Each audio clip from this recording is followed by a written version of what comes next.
dude from that '70s show did. Which one? What's that kid's name? My brain is blanking out, but he was in Spider-Man 3. Oh, I know this. Toad. Oh man, that's really Well, killing me. that kid. Yeah. He has a crazy name, and I can't think of it. But anyway, that kid apparently, because he was trying to learn editing, like film editing, he's trying to teach himself how to edit. He took all three of those horrible quote-unquote Star Wars movies and edited them down into one movie. Oh, and really? It's supposedly as good as that movie can possibly be. He cut out almost all of the first one, I think, except for a few little scenes. And if you Google it, you can read about it. Unfortunately, it'll never be shown to the public, although he should just put it on YouTube, I think. Lucas is that's the one thing Lucas has been good about, is letting people do whatever they want with Star Wars and not, like, suing everybody. Oh, wait. Topher Grace, that's his name. I just remembered. Topher Grace! Yes! Thank you. No problem. That's like the best feeling ever, of having that cloud lifted off of your skull as a lost name. Topher Grace. But yeah, Google that. Topher Grace of Star Wars. It sounds awesome. I can always find the time to watch that type of stuff, even if I have a billion things to do. Yeah. And by find the time, I mean just sort of don't do a lot of things I should be doing. I know exactly how that goes. Do you have a favorite of your own songs? Not really. There's a couple on the new one that I'm particularly proud of. There's one called the Normandy Landscape. That's actually going to be the first single off of it that I really like, just because I'm really happy there's a lot of harmonies in it, and I was really, really stoked on how they came out. Off of the older one, I really liked, I did a song called Balloonhead Part 2. I think that's like the one song off of the first Seamonster record that I can still stand by and say I like that. Come on. Off Two Birds. I guess Appalachia is the one that kind of clicks with people for whatever reason. I don't know that I have a favorite off of that. New England is fun for me to play live because I sing words that I didn't record. So I started that whole, every show of the past 2 years or however since that album came out, I always opened the set with New England, but I would sing it, and so people kind of thought that was interesting and neat, and I like the fact that there's not a recording of that. I hope it's all good things, not like about the weather or anything. Yeah, no, it's, I won't sing it, but the lyrics are just, the leaves are red and gold in New England. I miss my old home in New England. And like while you said that, it just turned into like a thunderstorm. It might be it'll like hail in May. I mean, it's like that movie that I didn't see, but the trailer 2012. One of those I didn't see that either. I mean, it's like living here. That and The Day After Tomorrow, where the hail is coming down. It's like the size of a cat. John Cusack lives in the New England cinema with it always raining on him. I feel like it should have been Nicolas Cage in that movie. Oh, that would have been beautiful. Because he's the one that usually saves the world from imminent doom. I mean, you give him a script, he'll say yes. Yeah, exactly. I guess now to transition from music to art, you've, as you put it, joined forces with Robert Schneider. Only took me till just now to realize. I was like, Robert seems so formal. Why doesn't he call himself Rob Schneider? Oh, from Apples and Stereo. To create Robert Bobbert and the Bubble Machine. Can you tell me a little bit about that project? Yeah, that's one of the most fun things I've ever been able to do, because I got to merge music and comics and work with one of the people who made me want to make music in the first place. Like, I'm a huge Apples and Stereo fan. I have been forever. I heard them. I should rewind really quick and say, as far as the music stuff goes, it's all. Did you ever watch The Adventures of Pete and Pete, or do you know about it? Oh, I've watched The Adventures of Pete and Pete. Okay, I'm like a fanatic about that show, and it's that show's fault that I do music. Like, my goal in doing songs is to always make songs that would sound good on Pete and Pete. Like making a soundtrack for a show that's not alive anymore. But so the first time I ever heard the Apples was in an episode of Pete and Pete, and pre-internet days I would spend hours scouring trying to find these bands that were listed as the credits of that show. So what happened with Robert Bobbert is I saw a MySpace page. Well, I was playing with the idea of doing a children's record just for fun, like making silly songs for kids. So I was already doing kids comic, for Nickelodeon and stuff. So I was like, it'd be fun to do something musical for kids. And then I saw that there was a MySpace page that said Robert Bobbert and the Bubble Machine, and it had like one demo song that existed at the time, and like a little paragraph saying, this is Robert Schneider from the Apples and Stereo, and this is his kids musical project. And that's about it. And I emailed that page that whoever, I didn't know who was running it or whatever, but I emailed it and I said, I'm a huge fan of Robert Schneider, and I don't know if this is Robert Schneider who reads this.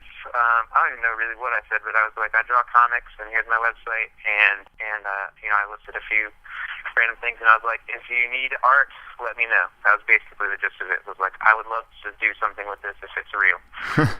And I didn't really hear back anything for a long time, and then finally I got like one note that I think was from Robert's manager, Dan. I can't remember who actually emailed me, but they were like, oh, thanks, we'll pass that on to Robert, and that was it. You're like, okay, then, great. Yeah, and I was like, okay, cool. But I kept checking the page and nothing ever happened on it, so I didn't really feel too bad about it.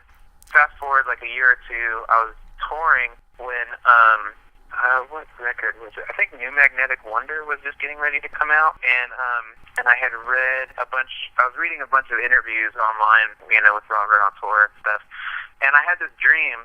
I'd never met Robert before, never seen him, in the actual world, just, photos and music videos and whatever. But I had this dream that I was at a party. I have a ton of friends in Athens, which, he lived there for a while and stuff. So, I had this dream. I was at a friend's house in Athens, and Robert was there, and we were just talking casually on the couch. And Robert showed me, he picked up an abacus, and he was like, oh, you can make music with one of these things. And he just started playing a song on an abacus, and I was like, what the heck? And the idea was so absurd and entertaining to me that as soon as I got back from that tour, I wrote a song called Robert Schneider's Abacus. And I wrote it and recorded it and put it on the MySpace page in, the same day. I just kind of spit it out, put it up as a silly thing. And it turns out that day that I did it, which I did not know this, but it was Robert's birthday. Oh. The Elephant Six blog posted it up, and I guess they forwarded it to Robert, and then another mutual friend between Robert and I sent it to him too, and was like, oh, you need to hear this because it's your birthday. And then I got an email from Robert saying, like, that's crazy, this happened on my birthday. He's like, that was really cool. And so we kind of started corresponding a little bit, and then I dropped the Robert Bobbert idea again, and I was like, hey, I messaged this MySpace page forever ago, if you're doing anything with Robert Bobbert. He said, yeah, something like that's going to happen eventually. I'll let you know.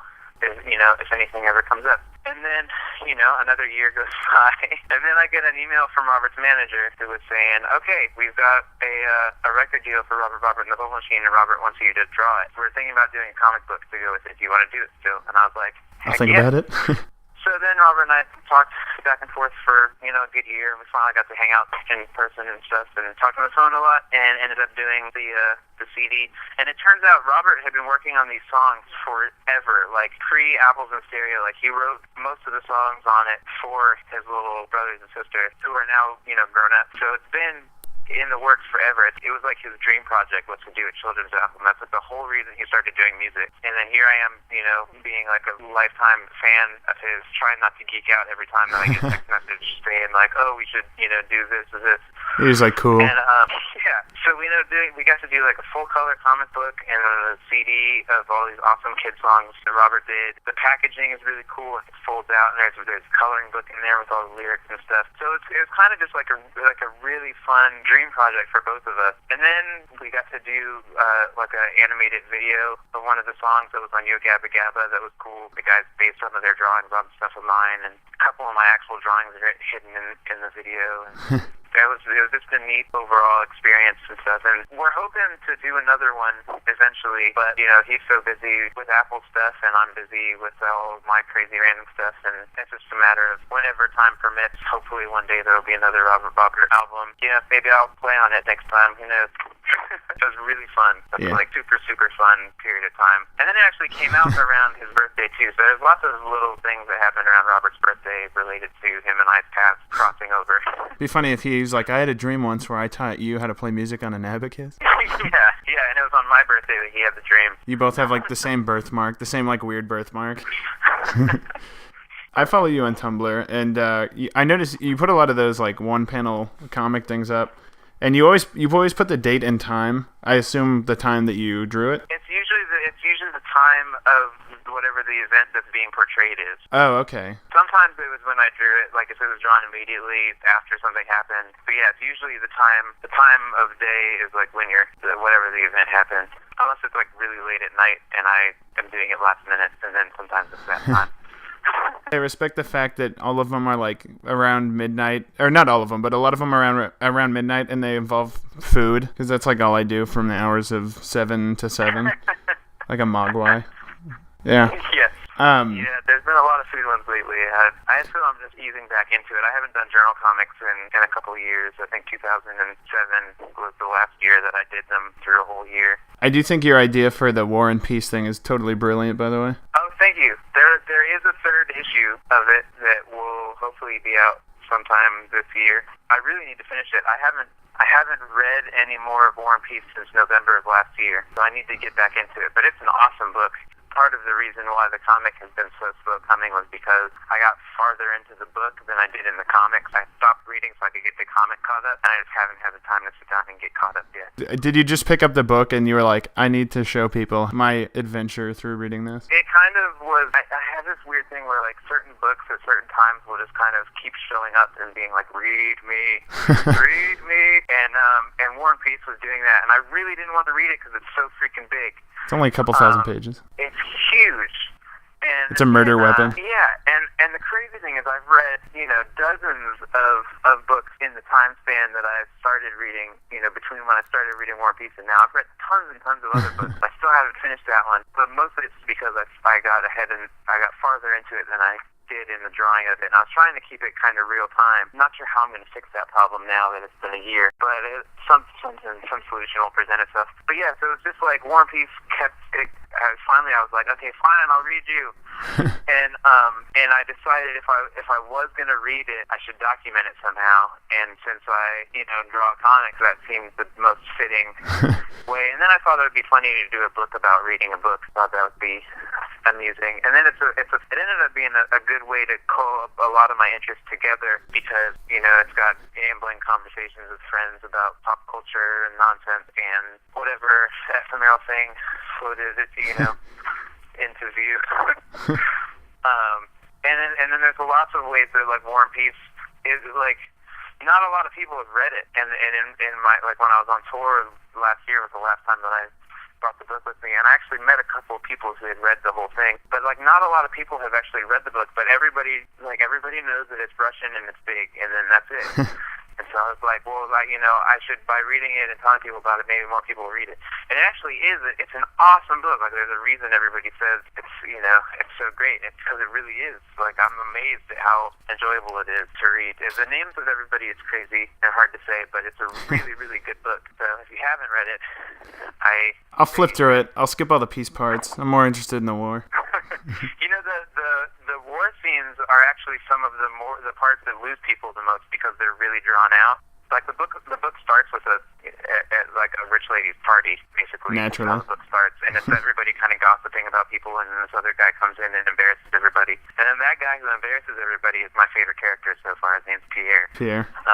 But it's great. There's a scene with a bear that Naturally. I never would have expected to find. Yeah, like some of the rich kids, they take somebody as a friend of theirs as a pet bear, and they take it to an actress's house, and then somebody calls the cops on him, and then they tie the policeman to the back of the bear and let the bear go swimming around in a pool. So it's like these rich kids laughing at a cop who's tied to the back of a bear that's swimming around in a pool in Russia. And then the very next chapter opens with these old ladies gossiping about it. Like, did you hear what the so-and-so did? It's great. It's like you would not believe the things that are in it. That sounds like standard Russia to me.